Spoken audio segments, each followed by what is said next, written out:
What is going on, beautiful people?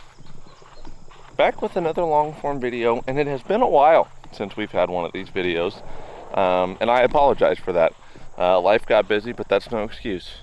I shot myself in the foot, and I let the family down. I let the Technically Outdoors family down by not posting any long form videos. But I got a special video today. I have a lot of content coming up too, by the way, so if you're new, subscribe. But we're going to be looking at my RX9 Ultra. I'm going to show you guys the full bow setup for the 2025-2026 season, so let's do it. As I mentioned in this video, we're going to be going over my 2025-2026 bow season setup. I'm super excited because this is the RX9 Ultra. This will be the first carbon bow I have ever owned. I am an aluminum guy through and through, but I started working in an archery shop part-time, and I just wanted to get a hold of one of these bows and actually shoot it, and I shot it. And this was the first carbon bow I shot since the RX7, and they've done a lot of enhancements since then, to my knowledge. I think the RX8 was super popular, but I wanted to try one of these.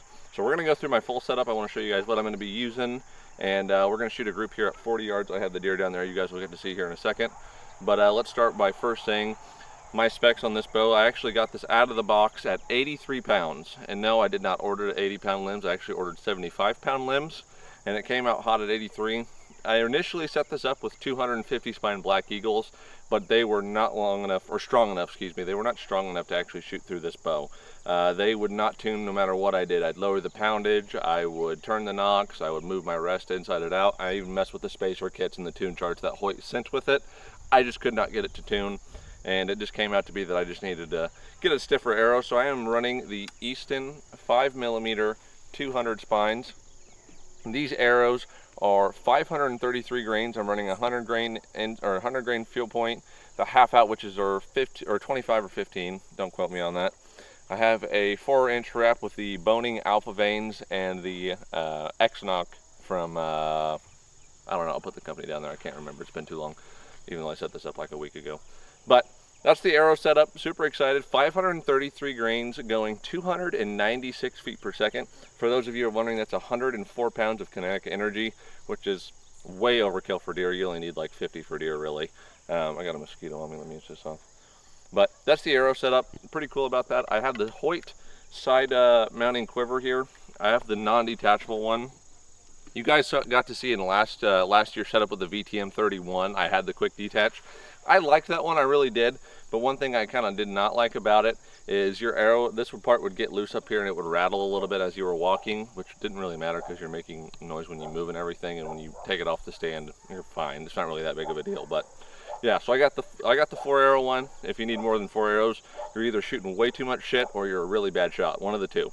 So I have 4 arrows that I'll be putting in here. I'll be running the G5 Mega Meat, the G5 T2, and I do have a pack of beast broadheads that I would like to try for whitetail this year. So I have a couple other bows I'm going to be shooting, and that'll be for different content later, but we'll get into that later.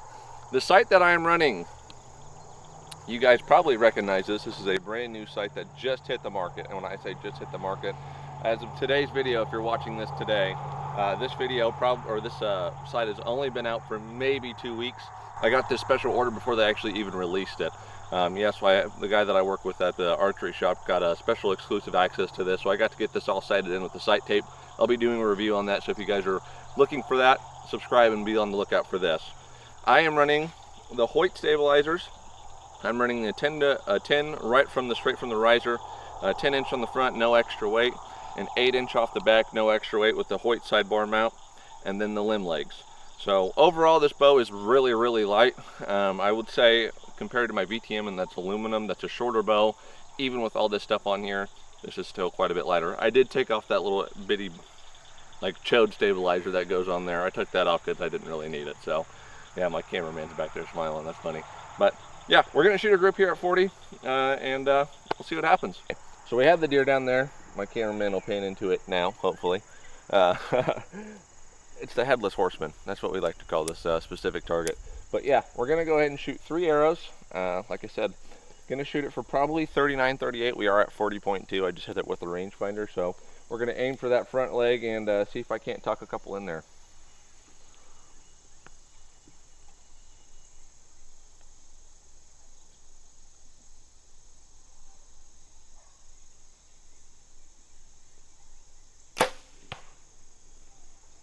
I don't know where that hit, but it looked good and sounded good. Cameraman, can you confirm? I cannot see it, Oh. but it sounded great. Felt good. In fact, I think I do see it. I think it's about perfect, really. One tip real quick before we actually go into anything else. If you are shooting downhill or uphill, if you are shooting downhill, always aim a little bit high because your exit's going to come out lower than your entrance. So I always typically aim about like an inch and a half high of what would be the 12 ring on the entrance, and then on the exit usually comes out right about perfect. So we're going to shoot a couple more arrows. Got 2 left. See what happens.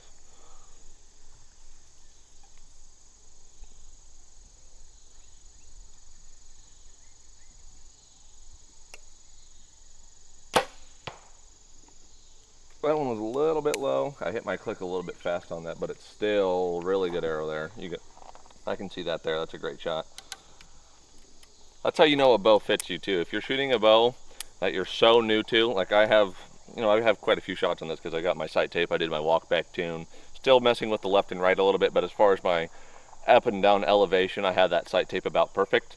But I still got to get used to the draw cycle. I still got to get used to how it holds, especially because I haven't shot a bow this long in a long time.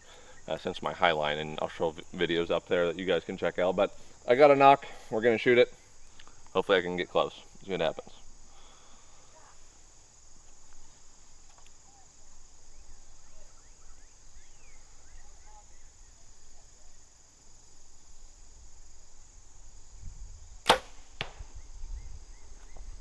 Those two are pretty dang close.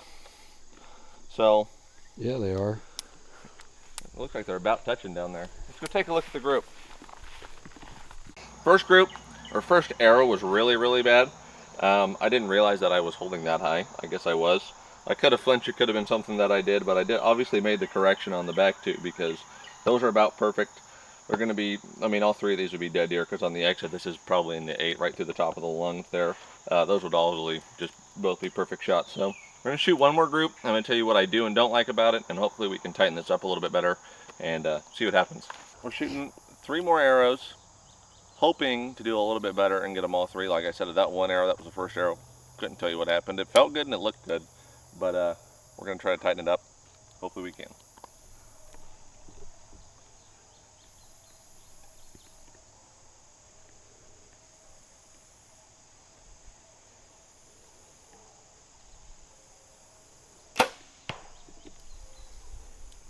I think that one is really, really good. That might be a 12. I can see it, kind of. Say it's a really good arrow. Let me grab mine.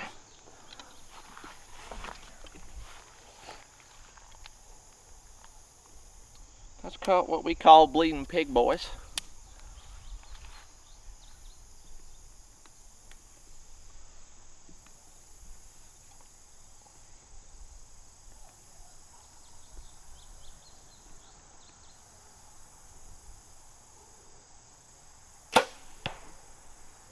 That one was my fault. I don't know why I did that. That was a terrible shot, Hunter. I need to retire. I've been playing too much golf.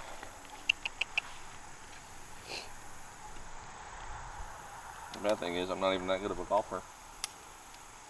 I mean, it's still a kill. Not terrible. This is the first time I've shot a 3D target, and this is the first time I've shot a 3D target in a year. Damn. Today. Yeah. That'll do it.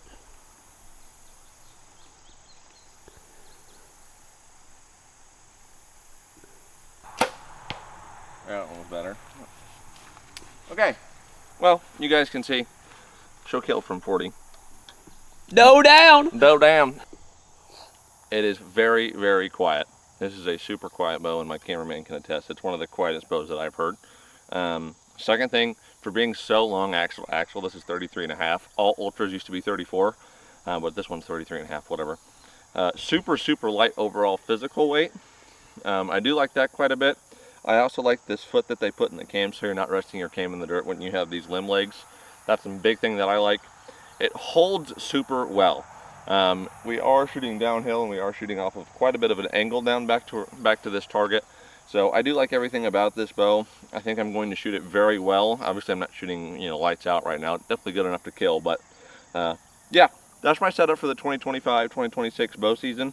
If you guys are interested, I will put everything in the description. The Hoyt RX9, like I said, if you are new to the channel, leave me a like, subscribe, comment, all that good fun shit, and I'll see you guys in the next video. I love you.